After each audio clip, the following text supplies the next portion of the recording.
Welcome to the very first episode of Past Track.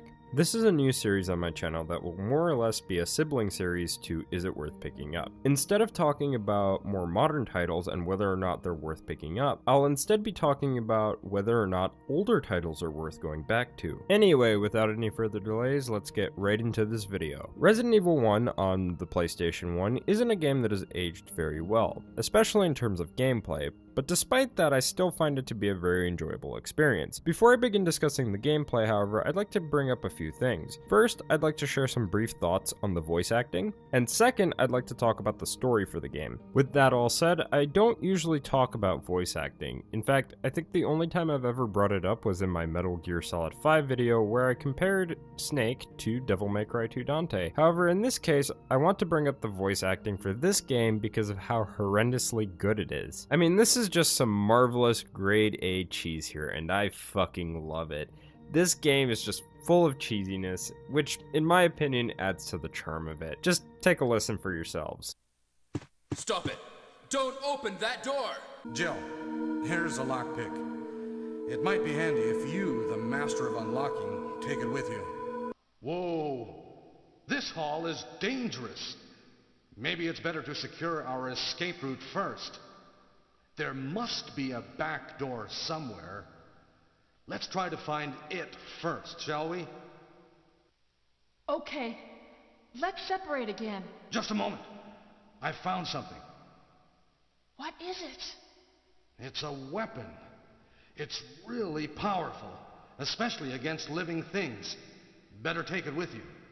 But how about you, Barry? I have this.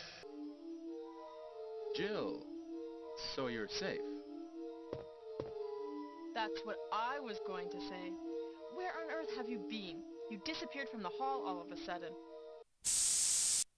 Whoa! What is it? What? Oh! Oh no! Take this file with you. Use the information in it in order to make the potion. Oh! I can't believe it! Are you okay? Yeah, so much for him. We got to the root of the problem. Is this? That's right. This is the ultimate life form. Tyrant. Chris? Stop it. Wesker, you're pitiful. There is 3 minutes until explosion.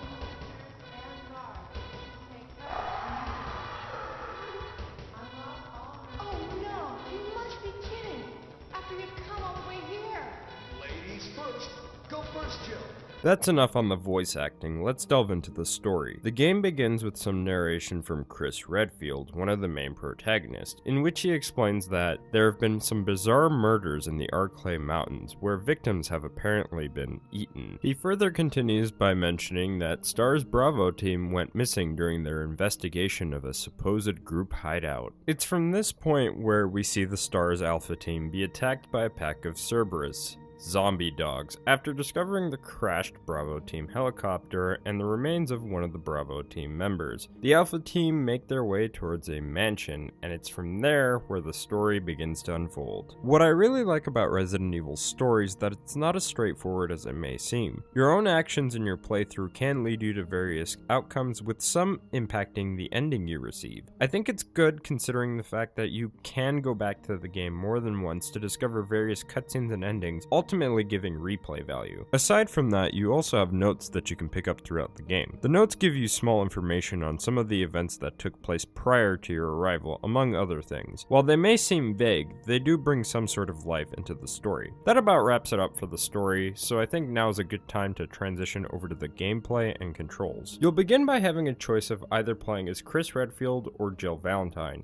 Each character has their differences. Jill, for example, will have 8 item slots and always equipped lockpick to open up locked drawers. She has a grenade launcher, which for some reason is called a bazooka in the game, and she'll also receive assistance from Barry. Jill is highly recommended for newcomers. Chris, on the other hand, has 6 slots. He's forced to use small keys in order to open up locked drawers. He lacks a grenade launcher of his own, though something to keep in mind of is that he does temporarily have access to a flamethrower, and he will receive assistance from Rebecca, which, unlike Barry, you can actually play as this character. Those are just a few examples of the differences between the two characters. During gameplay, you will be exploring various rooms throughout the mansion.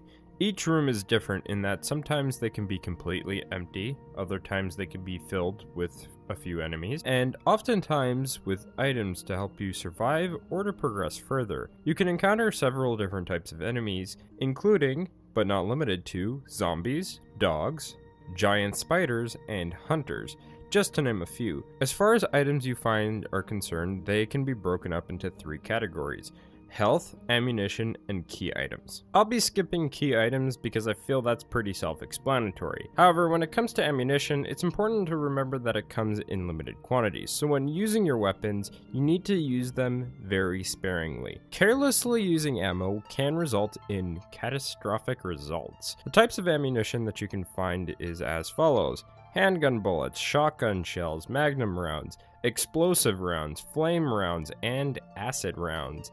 And you can use these for your shotgun, your pistol, your magnum, and your grenade launcher. Lastly, for health items, you'll find red, blue, and green herbs, along with health sprays. Health sprays can heal you completely, but there's a limited amount, and for the most part, you'll be healing yourself with herbs. Green herbs can heal a small portion of your health alone, however, combining one with another can lead to various results. Combining 2 green herbs will increase the amount of health restored by twice the amount, and combining 3 obviously increases that by 3 times the amount. However, I will say that I wouldn't recommend combining 3 because it can lead you to waste green herbs, so keep that in mind before doing so. Blue and red herbs, on the other hand, work differently. Blue herbs on their own can cure poison, however combining them with a green herb can also recover a small portion of health. You can combine them with up to 2 green herbs or a mixed set of red and green. Red herbs are completely useless unless if you combine them with a green herb or a mixed set of green and blue. Combining them with the green herb will give you a full heal, while combining them with a mixed set of green and blue will result in a far more potent healing item that is far better than the health spray. It basically will heal you fully and also cure poison. Man, I've been talking about this so much I haven't even gotten to the controls yet. I had no personal issues with the controls, however I did have an issue with the movement speed when running. It's not a major issue, but at times I did feel like I was unintentionally running into walls because of it. That said, I think some people might have an issue with playing this game because the controls are like a tank. It's basically tank controls. Some may even prefer to play the game with analog controls. Unfortunately, this version of the game does not support dual analog controls, so this could make or break the game for them.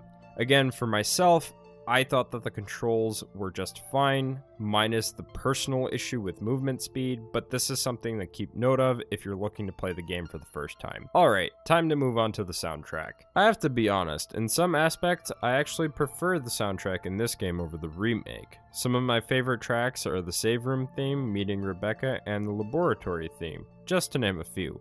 Akari Kaida really did a great job in composing these tracks.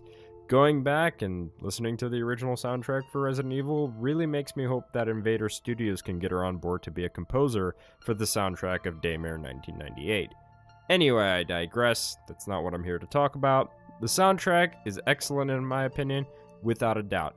Now that that's out of the way, I think I should share my overall thoughts and give you my personal recommendation. So I think part of the reason what took me so long to work on this video is because I just wasn't sure what kind of an answer I wanted to give. And after everything that happened with Resident Evil 7, I just couldn't help but feel fatigued from this franchise. Originally, I was even thinking about giving this an indecisive answer, and that was going to be my recommendation, was just indecisive. However, after replaying the game a few more times, I came to realize something. While Resident Evil hasn't aged as well when it comes to the controls or even the cheesy voice acting, the one thing that it reminded me of was how well thought out and put together it was. It reminded me of what used to make Capcom games so great. Everything from the story to the gameplay and even right down to the soundtrack. I just think that this is a game that will remain a timeless classic. So, is Resident Evil worth going back to? Yes, especially if you like classic survival horror or love Capcom classics. This is worth at least one playthrough with each character. Anyway, I hope you all enjoyed this video, and I'll see you all in the next one.